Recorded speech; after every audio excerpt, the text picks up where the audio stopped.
আসছে শহীদ জিয়াউর রহমান, পাকলে পরে ধান সজাগ রেখো কান, পাকলে পরে ধান সজাগ রেখো কান, ধানের শীষে। বিসমিল্লাহির রহমানির রহিম। বাংলাদেশ জিন্দাবাদ। শহীদ জিয়া অমর হোক, দেশনেত্রী বেগম খালেদা জিয়া জিন্দাবাদ জিন্দাবাদ। তারেক জিয়া আসছে, রাজপথ কাঁপছে। সম্মানিত 13 নং দিঘুলি ইউনিয়নবাসী, আসসালামু আলাইকুম।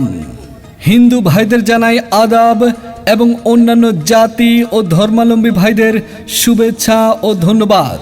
সম্মানিত 13 নং দিঘলি ইউনিয়নবাসী, আগামী জাতীয় সংসদ নির্বাচনকে সামনে রেখে দেশনেত্রী বেগম খালেদা জিয়া এবং তারুণ্যের অহংকার দেশনায়ক জনাব তারেক রহমানের পক্ষ থেকে লক্ষ্মীপুর 3 আসনে বারবার নির্বাচিত গণমানুষের নেতা, হ্যাঁ, বারবার নির্বাচিত গণমানুষের নেতা, ছোট বড় সকল মানুষের অত্যন্ত আস্থাভাজন জনাব শহীদ উদ্দিন চৌধুরী এনি ভাইয়ের সালাম নিন, ধানের শীষ মার্কায় ভোট দিন।